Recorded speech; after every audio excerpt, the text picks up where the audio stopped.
The FBI director calls it one of the most despicable cyber attack plots he has ever seen. His agents stopped it from happening, sparing Boston Children's Hospital. FBI Director Christopher Wray says the hackers were with the Iranian government and that agents prevented the attack last summer. Iran used Iranian-sponsored hackers to attempt a cyber attack against Boston Children's Hospital last summer.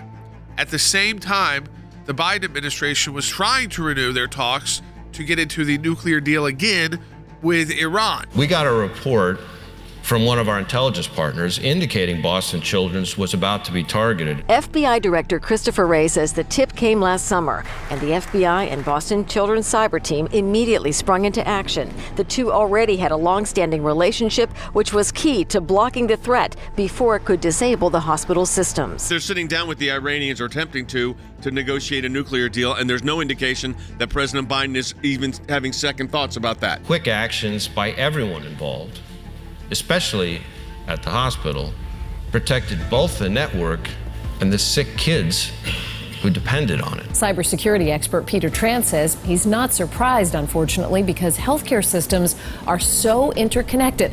And as a result, he says they're an ideal target for criminal hackers. Multiple reasons why Iran would want to do this. One is you could wreak havoc and cause the loss of life of children, sick children who are in the hospital. But second, also, this Boston is a hub for medical research hospitals, and if you get into one, you can kind of get into all of them and start stealing all sorts of data. The idea that we've had an attack attempt that's now public on Boston Children's Hospital by the Iranian regime, while the Biden administration is begging for a nuclear deal with the Iranians, to me is frankly disgusting. President Zelensky called on the United States to supply long-range weapons that can destroy Russian artillery from a safe distance.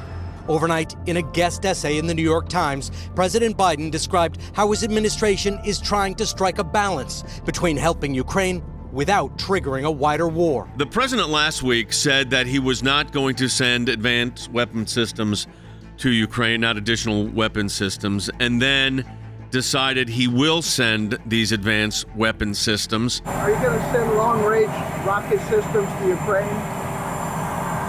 We're not going to send to Ukraine rocket systems that can strike into Russia. And now, let's hear from Secretary Blinken. Specifically with regard to weapon systems being provided, the Ukrainians have given us assurances that they will not use these systems against targets on Russian territory. So not exactly the same thing. Not saying we're not providing them weapons that can do the damage.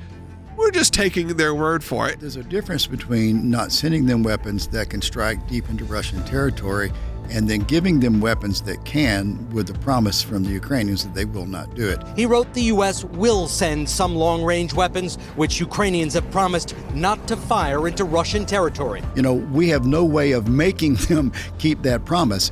Again, the Russians are always going to claim anything we do as a provocation. I don't think this is as much of a provocation as the Russians will let on, but it still is a provocation. President Biden said, "We have moved quickly to send Ukraine a significant amount of weaponry and ammunition so it can fight on the battlefield and be in the strongest possible position at the negotiating table." We are telling Russia what the United States will and will not do in Ukraine. When you ask yourself, does that make any sense from a military standpoint?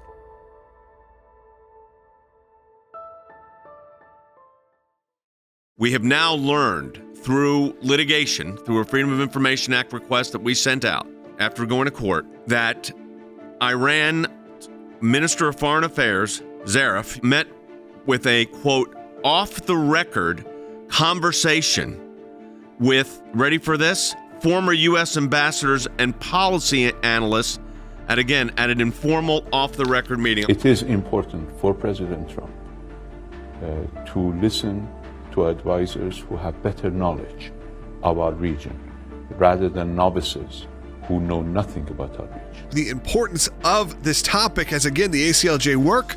This is what happens. You unearth things that you never thought you would. And with the government, because of our FOIA campaigns, they have to respond to some things. Yes. And when they do, sometimes documents come out that are unexpected. We didn't ask for this document. It appears in a pile in a tranche of documents that is given to us. It raises so many questions that as a litigator, I could spend days formulating questions about this document, who wrote it, where did it originate from, how did it get into the files of the State Department. We knew, even when we were still in office, that John Kerry had done the same kind of thing multiple times, where he had met with Foreign Minister Zarif to basically tell him, don't worry, the cavalry's coming, the Trump team will be gone, Pompeo will be gone, these folks will pass along, and when they do, we'll rejoin the JCPOA. As it appears, the Biden team is actually trying to fulfill the Kerry prophecy there. As president, I renew our commitment to arms control for a new era.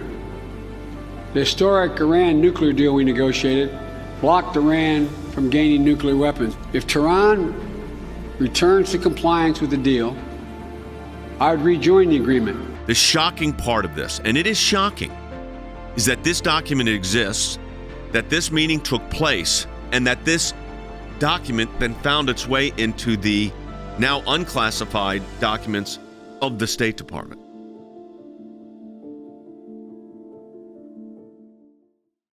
The leak of a draft Supreme Court opinion potentially overturning Roe v. Wade has sparked demonstrations and renewed a focus on who leaked it and if they committed a crime.